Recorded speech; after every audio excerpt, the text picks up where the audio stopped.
Chaos and color flood the streets of tolerance, a spaceport melting pot where every species haggles for survival or spectacle. Holographic ads scream twisted services, euthanasia kiosks, gladiator live feeds, surgical trends for body mods. The crowd buzzes with electric chatter, distracted and restless. But in the haze of neon and noise, a brute figure smashes through the fog of apathy, fists flying like iron hammers.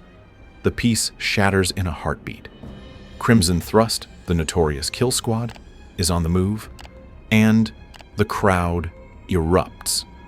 Surveillance drones scramble, bounty hunters lock targets. This isn't a riot. It's a hunt. Fists and plasma blaze through the masses. Crimson Thrust crashes through like a wrecking ball of violence and bravado, their grizzled leader mowing down rivals with the manic glee of a born killer.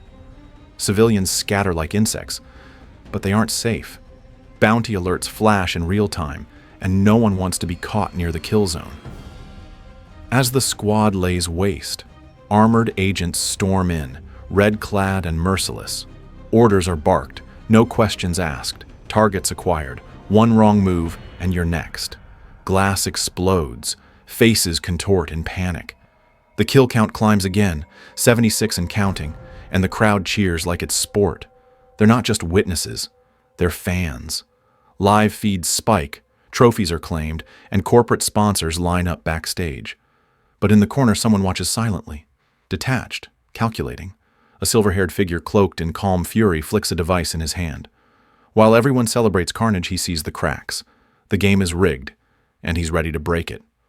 Far from the chaos, Yaru Prime floats in silence. A graveyard of metal and flame, orbiting ruin where once a city thrived. Space stations burn in eerie stillness, decimated, not abandoned. Bodies are few, too few, as if something darker than destruction swept through. From the black, two figures drift toward the wreckage, one cloaked in yellow rage, the other in blue serenity. They argue not about how it ended, but why it's only just begun. Arquillo roars through the void, muscles coiled and eyes ablaze. He doesn't flinch at the whispers of the Third Army, those twisted abominations made from the not quite dead. He mocks fear, but his comrade, Saint Walker, speaks not of battle, but of fate, of questions the universe refuses to answer. Will all be well? His voice trails like a prayer into the dark, unanswered, unsettled, because hope is a fragile thing in a galaxy bleeding from the shadows. Zamaron glows in hues of violet, a world of fierce beauty and colder judgment. As the Green Lantern Kyle Rayner arrives with his star sapphire companion, the air shifts. He is immediately dismissed, scoffed at by the Matriarchs who rule this realm. They speak through her, not to him. He's a token, a tool. Yet the real mission is buried beneath protocol, the tension of treaties, secrets, and cosmic politics.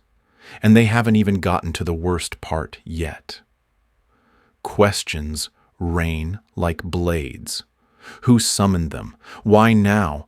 The name Tenebrian Dominion slices through the air like a forbidden spell. The answer is more chilling. The treaty that holds back a galactic war still stands.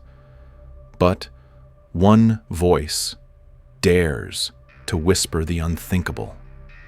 We need it broken. Gasps follow, but not from Kyle. He's still trying to catch up, lost in riddles and side glances. Something big is brewing beneath the pleasantries. And he's just a piece on a board, much older and crueler than he imagined. Orders shift to action. Kyle is pushed forward, into the training pit, into danger. His purpose on Zamaron isn't just diplomacy. It's survival. His guide doesn't sugarcoat the stakes. History lessons are barbed, old wounds still bleed, and war is just a breath away. The Star Sapphire's eyes blaze not with love, but with duty, and her words sting sharper than any weapon. Kyle isn't here to understand. He's here to prove himself, or die trying. Elsewhere on the battlefield of alliances, The unlikely trio gathers, rage, hope, and love embodied in Arkillo, St. Walker, and the Sapphire. They joke, but the air is heavy with dread. News has arrived. Another sector gone. Bleak doesn't begin to cover it. Space Sector 1325 has been erased, not conquered. The Third Army's touch leaves nothing but whispers and wrongness. And worse still, they're beginning to wonder, are there truly fates darker than death?